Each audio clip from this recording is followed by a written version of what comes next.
Welcome back to the Pacific Century, a Hoover Institution podcast on China, America, the Indo-Pacific, and the fate of the 21st century.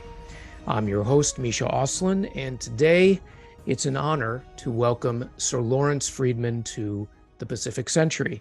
I have to admit, right up in the front, I feel a little bit like a student again because, as I mentioned to Professor Freedman, I first read him back in the undergraduate days when I was at Georgetown in the, believe it or not, 1980s, reading his, I believe it was your first, but certainly one of your most influential books, which was, of course, The Evolution of Nuclear Strategy, now in a fourth edition. For those of you who don't know, and I know that everyone does, Professor Sir Lawrence Freedman is Emeritus Professor of War Studies at King's College London.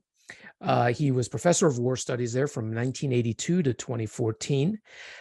He has held other academic appointments, including at the International Institute for Strategic Studies and the Royal Institute of International Affairs. He's been elected a Fellow of the British Academy, awarded the CBE and the KCMG. He was the official historian of the Falklands Campaign. He was appointed that in 1997. And in 2009 was appointed to serve as a member of the official inquiry into Britain and the 2003 Iraq War. Mostly, of course, those of you listening know him for his writing on international history, strategic theory, and nuclear weapons. His book, as I mentioned, The Evolution of Nuclear Strategy, first came out, I believe, in 1981, but it is in its fourth edition. In 2019, he wrote Ukraine and the Art of Strategy, clearly having a crystal ball as to what was about to happen. And in 2013, he wrote Strategy, a History. And just now, hot off the presses, available at bookstores everywhere near you, is Command, the Politics of Military Operations from Korea to Ukraine. So, Sir Lawrence Freedman, welcome to the Pacific Century. Good to be with you. Well, there's so much to talk about, and I asked you to come on to talk mostly about nuclear weapons and the nuclear equation, as that is forefront in everyone's minds. It's something that has returned with a vengeance, and yet I think, as we'll talk about, we are far from prepared to deal with it. But why don't we start with your new book, Command, The Politics of Military Operations from Korea to Ukraine, published in the UK by Alan Lane. Is that also here in the US? But OUP in the US. OUP, so Oxford University Press. University Press in the US. In the US. And you're looking, again, as the title indicates, at the nexus between political decision-making and military operations, military decision-making. You talk a lot in the book about, of course, the dangers, although it's also the ease of making military decisions in autocracies, that there is not obviously the checks and balances or restraints that we have in a democratic system, and the problems that often causes. But I'd actually like to ask you to start off with assessing the democratic process and your sense of the ability of both political leaders and our top-level military leaders to have clear strategic insight, to have clear sense of their operational ends, the goals, and the like. In other words, have we lost the art of command and strategy?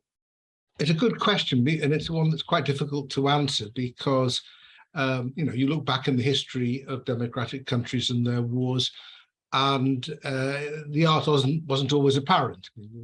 We've screwed things up quite a lot over many decades, and yet at other times we've got it right. I mean, the normal thing that's said about democracies and war is that we rarely get it right to start with, but over time we sort it out, and you have to sort of believe that, because the advantage of democracies is challenge and critique and debate and evidence. I mean, these are the sort of things that should enable you to adjust a strategy that isn't working as well as it should to start with. So democracies, as sort of Churchill put it about the United States, it gets it right after exhausting the alternatives. So you don't get it right first time. and sometimes that's costly because you can lose ground, and also because there's a lot of things for countries to worry about other than their external environment. So we tend to pick politicians for their grasp of domestic issues. And then when they're on the job, they discover that often the international issues take up an awful lot of their time, and often they're not particularly well prepared. And the last couple of decades, or really since the 90s, in the case of your country and mine, the political leaders haven't had military experience.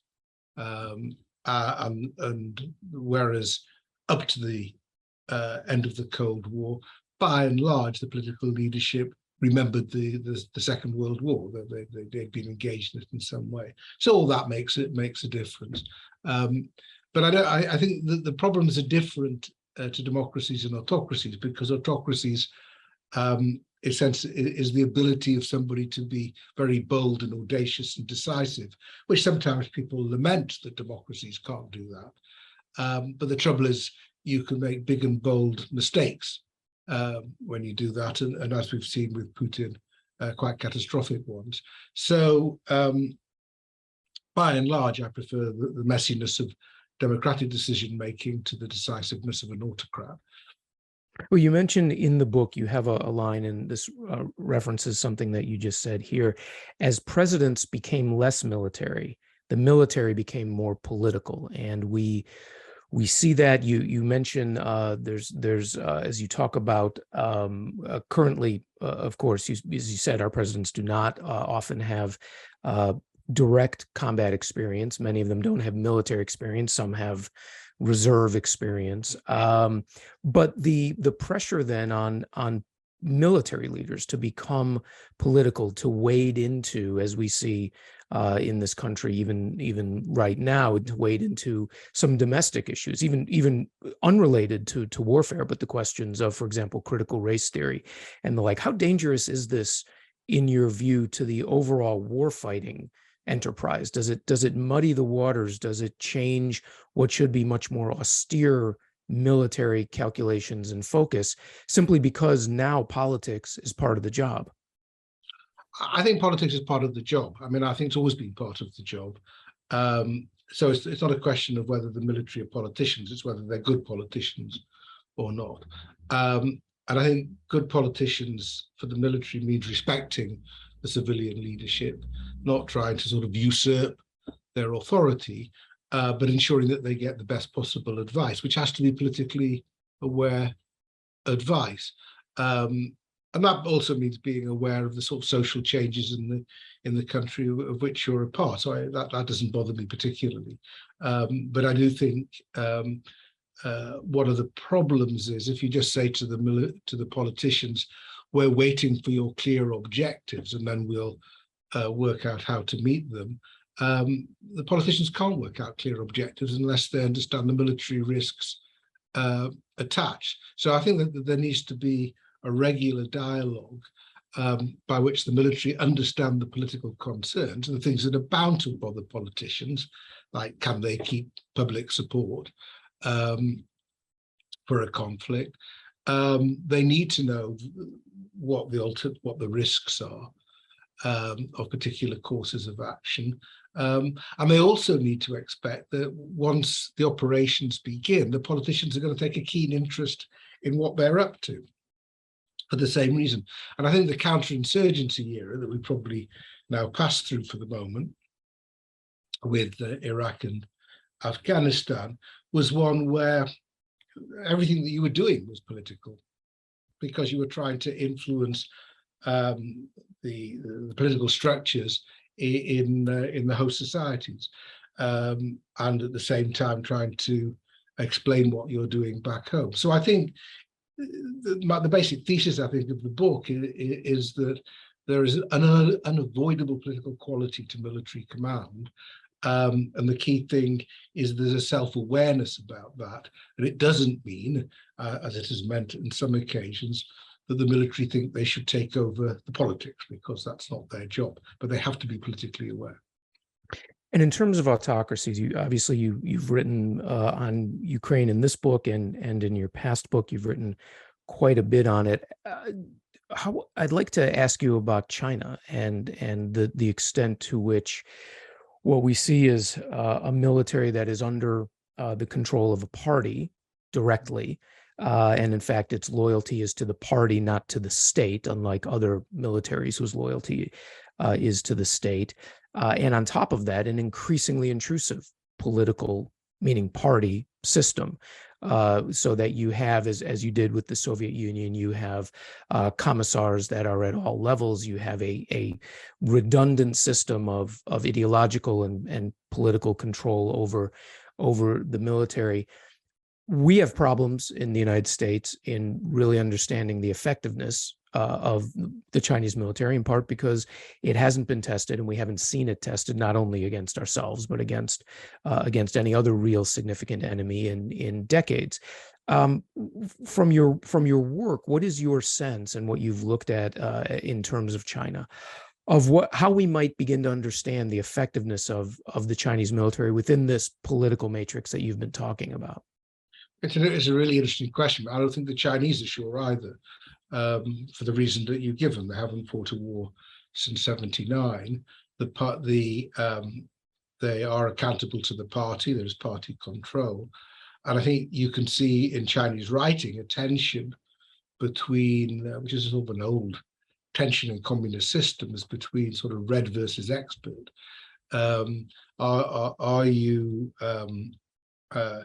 How much does professional competence matter? How much does having the right political perspective matter? And I think this creates major dysfunctions potentially. I mean, we see it in other systems where there is a sort of ideological control rather than just sort of pragmatic political control. That you want to influence the way that everybody thinks about all issues. So, one of the things we look for in a command system is the degree of delegation that you allow to your relatively junior officers to cope with circumstances as they find them, to take initiatives. So do you allow them that? Are they prepared to take the risks of exercising that delegated authority? And I think the problem for a system like the Chinese one is, if you're very answerable to commissars and to the party, you're going to be taking fewer risks, and you're going to wait for new orders rather than take steps yourself. And I think the Chinese are aware that's an issue, but I don't think they quite know how to get around it, because in the reforms of the military undertaken under Xi, the army has been given a shrunken role because the maritime issues are obviously going to be pretty important, and navies by and large do require quite delegated authority. So I think but they've never actually shown how much they can just take initiatives on the assumption that their masters will be pleased, as long as they exercise their judgment sensibly and will not chastise them if it doesn't end as well as it might do. So I think that's a very big issue for the Chinese, and we don't know. All we know is in other similar systems, not direct comparisons, but you can say to some extent in the Russian system, certainly say in the Iraqi system in the 80s and 90s, there were evident dysfunctions, and when things got really troubling, the party had to release a bit of control. I mean, they just had to make sure their best people were in position and had the latitude to do as they need to. And I think for Xi, he doesn't want an alternative power bloc. He doesn't want the military. He doesn't want anybody to be able to challenge him, including the military. So it's a conundrum for him. It's one of the conundrums you can solve on paper, but you're never quite sure whether it'll work in practice. Right. There's obviously a lot more to talk about that, but if it's okay with you, I'd like to get to the meat and potatoes. I'd like to get to the nuclear questions, because there's so much to ask about there. And I'd like to ask a question that may sound not just simplistic, but that would be charitable, simplistic. But I think I'm asking it because I think it gets to the problem that we have here in terms of a mindset about nuclear issues, which is, are you surprised that we are back in a world fearing nuclear war? Not really, because it's always worried me a bit. That's what I've been working Right. 40, 50 years. So look, we've got a situation where you have a nuclear power has gone to war against a non-nuclear power and is desperate. So that's exactly the sort of scenario people thought about early on in the nuclear age as one that should worry us, and it should worry us. I was surprised that Putin decided to go to war against Ukraine, because I thought it was a stupid thing to do. But now he's there, he's created even more perplexing decisions for himself. All that being said, what strikes me is actually how much of what is going on at the moment, it may change, fits in with pretty classical deterrence theory. We are deterred. We've said we're deterred. We're not going to enter the war on behalf of Ukraine directly. We'll support them. He is deterred. He's not attacking directly NATO countries. He's not, even though they're providing Ukraine with weaponry. So it's actually nuclear weapons that sort of contain the conflict. I think one of the problems we have in a lot of the debate at the moment, which understandably is a bit panicky, is we talk of nuclear use in the sort of future tense as something that might happen. We're missing the fact that nuclear weapons are used at the moment. They're used as one expects them to use to deter. The last big statement Putin made, which he made last week, when asked a question at a press conference, was absolutely in that frame. He was asked, what happens if Ukraine is losing and NATO comes in on Ukraine's behalf? And he says that could lead to world disaster. It's a very specific scenario, and I'm sure that was a planted question. He's not talking about nuclear weapons on the battlefield. I don't think they're quite sure how they would use them or what the benefits would be, and it would jeopardize the value they're getting out of their nuclear capability at the moment. So what you're saying is in your view, he's threatening a wider use against non-military targets, what used to be called counter-value targets, not counter-force. Is that what you're saying? No, I'm just saying he's prepared to use, he will use nuclear weapons, or is threatening the use of nuclear weapons against NATO. I'm not sure he would, but he's threatening the use of nuclear weapons against NATO in some shape or form, should we even conventionally get involved in Ukraine. Or he's saying that there will be an escalation and one thing may lead to another. So, if the sort of direct support for Ukrainian forces, I don't know, by the American Air Force or something, then there might be direct attacks on Poland or something like that, not necessarily involving nuclear weapons, but one thing might lead to another. That's what he's trying to keep us worried about. I don't think we're into counterforce or countervalue stuff yet. I mean, the difficulty, as you know, with nuclear use is what you may think is a counterforce attack, that is one directed against military targets, particularly the enemy's means of nuclear employment, could be experienced very much by those at the receiving end as a counter city or counter value attack. It would kill a lot of people and irradiate large areas. So it's not a sharp distinction. I think we're still basically in the area of mutual assured destruction. That it's not that any of it becomes particularly rational if push comes to shove. It's just that in the back of our minds there is this risk that if things get out of hand, you could end up with Armageddon. That's what and that's what he's relying on to make sure that we don't just get into you don't get into a shooting war, we don't get into a shooting war with Russia. And I'd say so far that's worked. We haven't got into a shooting war with them. So you've spent decades, obviously, looking at the questions not only of nuclear employment and nuclear strategy, and again, for those who want to go back, to read the evolution of nuclear strategy, it's an absolutely fascinating tome. I haven't read the updated version. I know you have a co-author now, but yeah, the original one back in the early '80s during the Cold War was fascinating. So there's questions that come off of what you're saying, particularly in terms of deterrence, and I'd like to ask you two. One is, as you said, we're sort of in a situation of MAD, mutual assured destruction.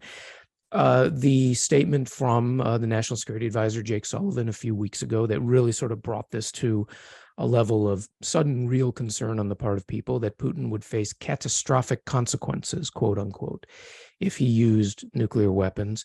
Was that, in your view, an appropriate move in a deterrence scenario? Did it I mean, was it overkill? No pun intended. Was it overkill, or was it something that is just some would argue it's a knee-jerk American reaction since the end of the Cold War, not having faced a peer competitor that could really inflict damage on the United States, that we're just used reflexively now to threaten massive damage whenever our interests are at risk? Or was this a more calculated, in sort of an old Cold War style way of deterrence escalation? I think it wasn't specific. So catastrophes can come in all sorts of ways. Personally, I think if there is nuclear use within Ukraine, then the US and allies would not respond with nuclear weapons, because there's lots of things they can do without using nuclear weapons. They can use conventional forces, and that's what I think they would do. But we just have to keep on looking what's happening daily in Ukraine. Conventional weapons can do a lot of nasty things. They can kill people. They can shut down power supplies. They can shut down water supplies. There's all sorts of things you can do with conventional weapons, which you don't need to go nuclear. And I wasn't particularly alarmed by Jake Sullivan's term. It covered a multitude of possibilities, which I think was his intention. I think it's the difficulty we have with talking about this issue is people have got so many different scenarios for Russian nuclear use. So, got some people talking about a demonstration shot in the Black Sea. Well, that's not going to lead to catastrophic consequences. It may just fizzle out, and people will be unimpressed. Tactical nuclear use of a few weapons, one or two weapons, which may or may not make much of a difference against Ukrainian forward lines, carries its own risks. Again, the system's not working very well, or knocking out Russians as well as Ukrainians because they're not very accurate, or whatever. Then on to attacks on Ukrainian cities, and then on to attacks outside of Ukraine. All of these would lead to different sorts of responses. So my assumption is that the main thing that is being threatened is the thing we're not prepared to do at the moment because we're worried about nuclear use, we do, which would be to directly engage in the war. I think for Putin, that would be pretty calamitous. So we wouldn't be inviting a nuclear strike against us. We're saying we're quite happy to fight this now on conventional terms. You'd be the one who'd be risking Armageddon in that sense. We can make a lot of difference just by use of American air power, which we could have done before. We refrained from doing. Now we don't do it anymore. So I don't. The Russians are aware of all of that. They can work all that out, I think. So I don't think there's a good way of talking about what you'll do in a nuclear war, because either you're going to sound sort of wimpish, that we won't do anything which is not wholly credible, or that you're prepared to go the whole way and get into sort of mutual destruction in a matter of hours, and that's not going to happen either. So it's quite and anything more tailored. You have to know the particular scenario you're dealing with. So I think just this will be very bad. You'll regret it. I mean, you just talk in those terms. Don't try and be too specific. It's probably wise. Putin's the one who has to take this decision. We're not going to decide to use nuclear weapons. Putin's the one who has to decide if it's worth it. And as I say, at the moment, I don't think it is for him because he's doing quite well with the threat. So there's obviously, and people, I think, just listening to the conversation can, especially the younger ones who don't remember the Cold War, can see how during the Cold War this became, an art, right? We could spend another 4 hours and more just talking about possible scenarios, escalation scenarios, escalation ladders, de-escalation. Actually, one of my favorite books, in addition to yours, on nuclear strategy was Fred Kaplan's The Wizards of Armageddon, which just an incredible title above all. You get this sense of how you get sort of sucked into this. So instead of going down that rabbit hole, which we could, I'd like to pull back out a little bit and talk again more culturally, almost to the extent of what you're talking about in the latest book on command, but with respect to nuclear weapons, on our ability to think about them. I mean, we're thrust into this situation. Putin sort of rattled the saber gently over the past couple of years, but I don't think we took it very seriously. Now we're taking it ostensibly rather seriously. And yet, since the end of the Cold War, we have not had nearly, I mean, that's just an understatement, the amount of attention paid to strategy, to escalatory scenarios, deterrence, and the like. And yet you've looked at this for decades. How do you rate us? And when I say us, I mean also our our allies, including above all the British, but also others who have nuclear weapons, the French. How do you rate us in having the facility to think about where we are today with Russia and Ukraine, nuclear exchanges, nuclear threats, deterrence, blackmail, and the like? Do we need to go back to school 101? How good are we? How bad are we? It's a difficult one because in one sense it's not difficult. I mean, you're talking about a risk of utter catastrophe, terrifying weapons, and they're not subtle. Nuclear weapons are not subtle. There's not a great nuance here. So in that sense, it's pretty basic. In another sense, people find it appalling to even talk in terms of a nuclear strategy because they are so awful. Shouldn't they all be abolished and so on? Which a nuclear-free world would be a good thing, but nor is it going to happen very quickly, especially for countries like Russia, who that's one of the main props of their security. So it is difficult to get your head round to actually think of these weapons as being instrumental rather than just some sort of deep, horrible threat. It's also difficult because, and this is a difference to the Cold War, all the Cold War debates, with very few exceptions, were about NATO and Warsaw Pact, very definite scenarios in which the issue was, would the United States act on behalf of an ally? Ukraine isn't an ally. And so that, I think, has made this conversation somewhat different. If this had been a Polish-Russian war or something, it would have looked very different. And, for that reason, probably wouldn't have happened because Putin and everybody else would have understood today. That's why Putin didn't want Ukraine to become a NATO member. So it is different. I mean, the exceptions that we had, and which have become increasing, is there are other nuclear confrontations one can imagine.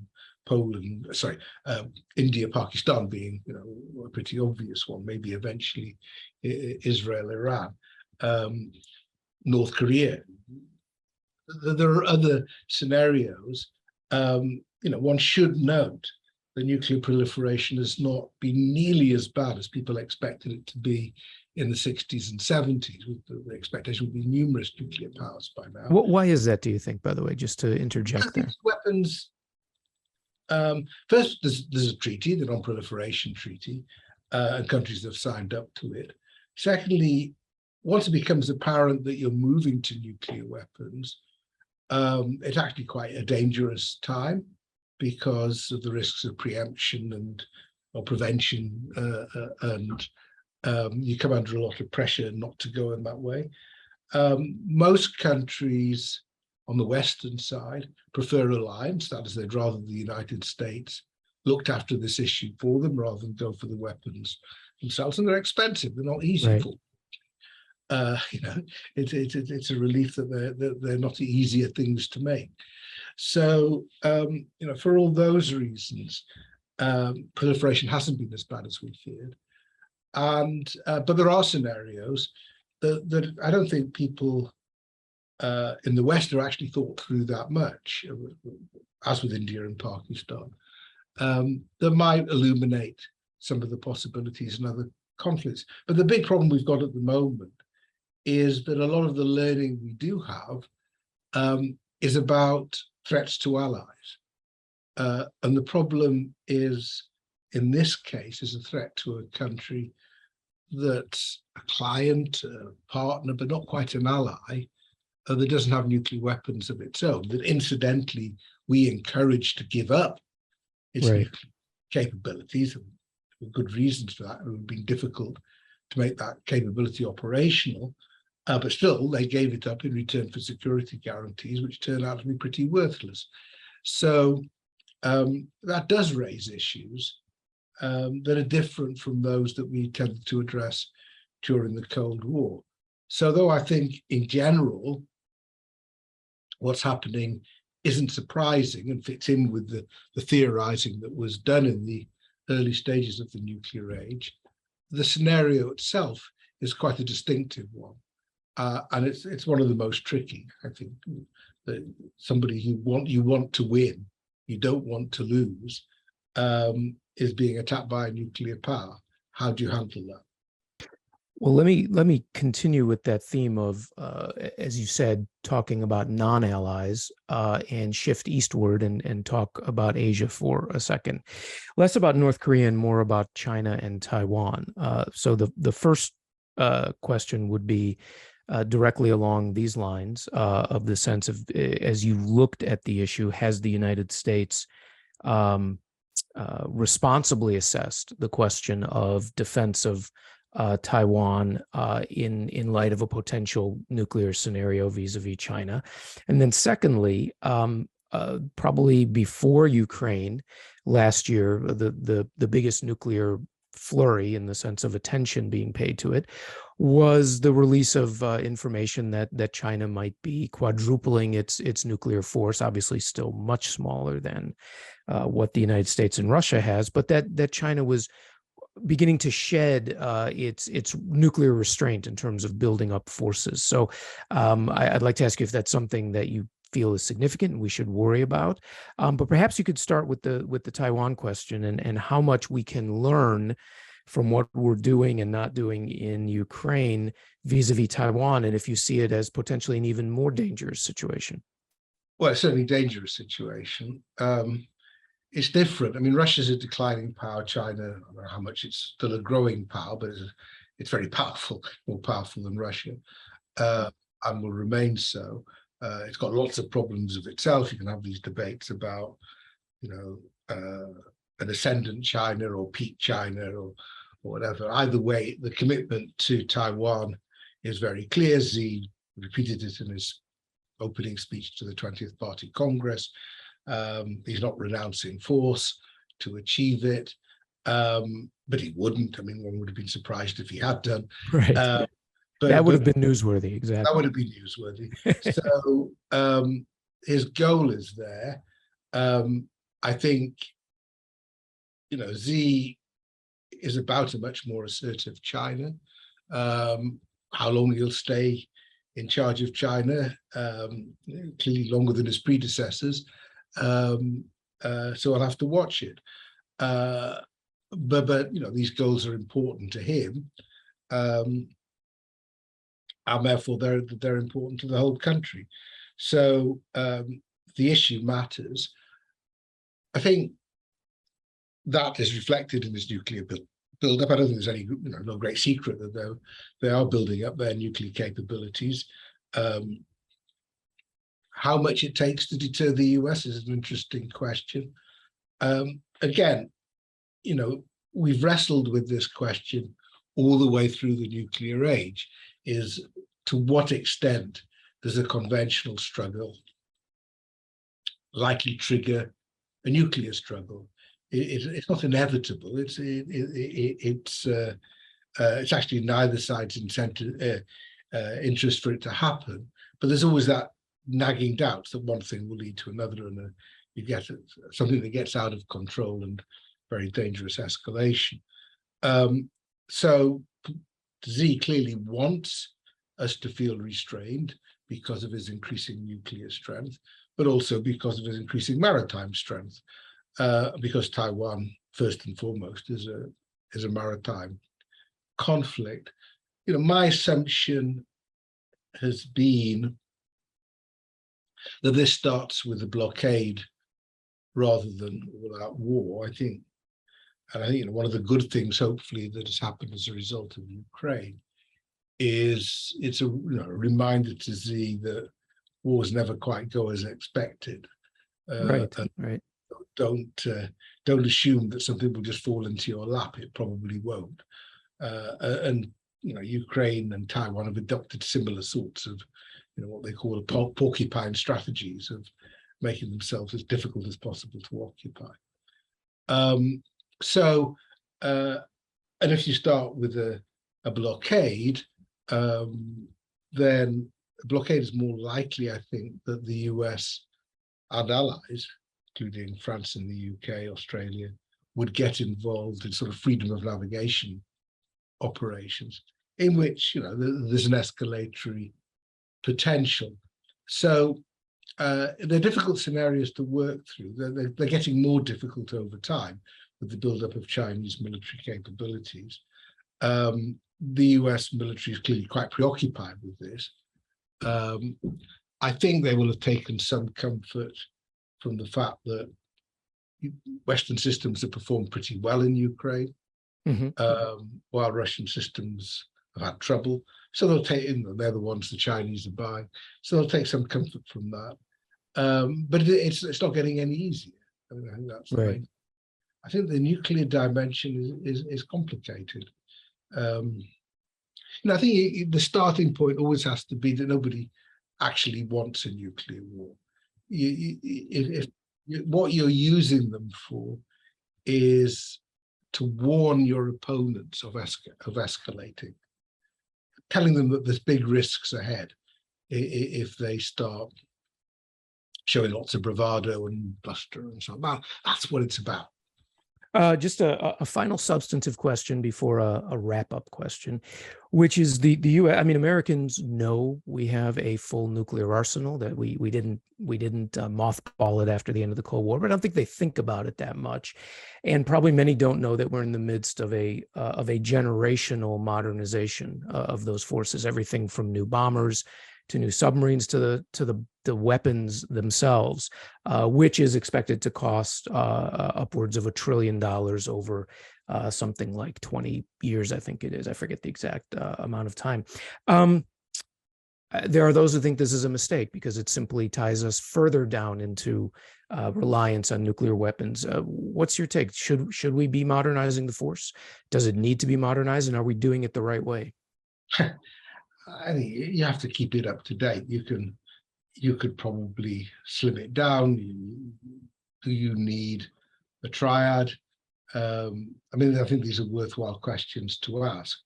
I think the key thing is you're confident that in the systems and you can keep them under control.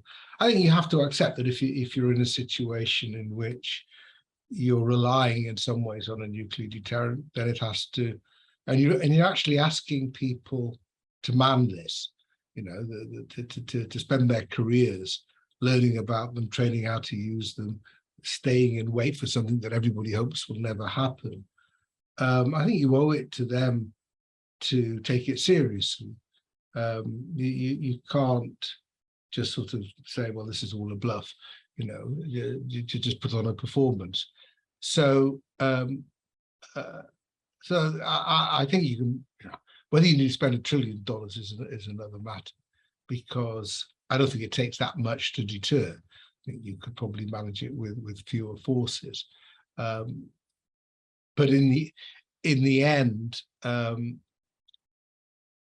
it doesn't make that much difference to deterrence. Deterrence basically in the end depends on whether your antagonist believes that if they act in certain ways, they're putting themselves at nuclear risk.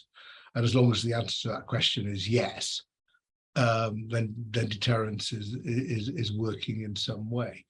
So I think you could de-emphasize the nuclear arsenal, marginalize it a bit more, but you're not going to be able to get rid of it, not under current circumstances. Certainly not with Russia and China in their current mood. So for especially younger listeners, younger Americans, and when I say younger, I mean those even in their 40s, quite frankly, who more young to me. Right, who didn't live through the Cold War, didn't this is thinking nuclearly, as I've put it in an article, is new to them and different to them, but it also is a very cultural aspect, and it was something that was deeply embedded in American culture in the Cold War. So a final question: what is your favorite nuclear themed novel or movie that someone who hasn't thought about this should either read or watch to start getting their head into a world in which nuclear weapons cast their dolorous shadow? I don't know whether it's the most instructive, but my favorite is not a problem. It's Dr. Strangelove. Oh, of course. Absolutely.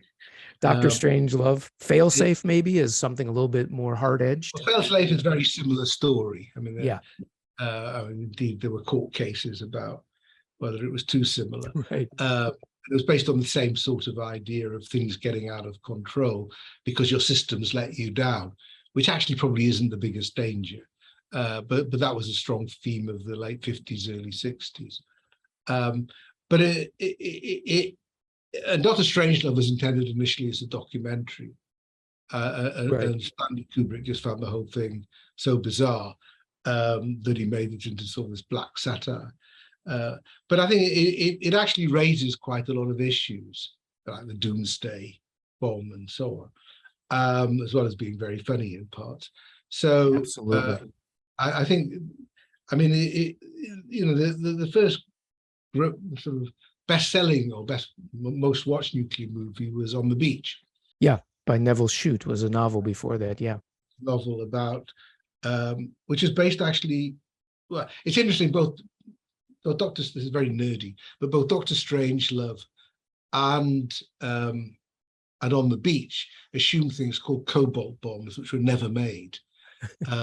Which was an idea that was stuck into a range, something like this, a radio program by Leo Szilard, who was trying to warn what could happen if you salted the weapon so that there was even more fallout, right, than normally produced. So the point about On the Beach was this Australia, which is sort of the last place where there were humans to be found, will have this gathering fallout cloud coming towards it, and it was essentially how people coped, which actually rather well, if I recall. Right.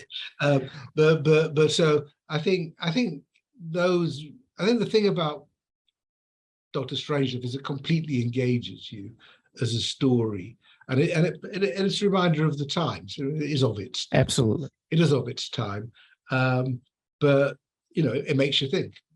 Oh, without question. And I think everyone, especially those under the age of 40 or so, need to watch Dr. Strangelove. So I'm glad you said that.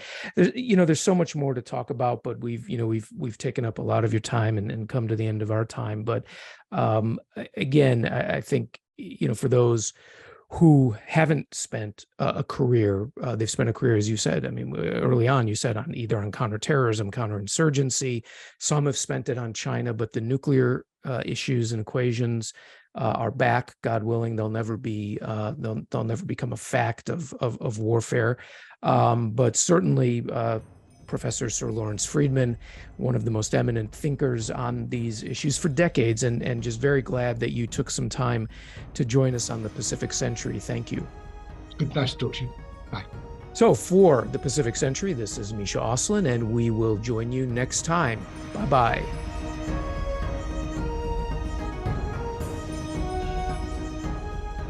This podcast is a production of the Hoover Institution, where we advance ideas that define a free society and improve the human condition. For more information about our work, or to listen to more of our podcast or watch our videos, please visit hoover.org.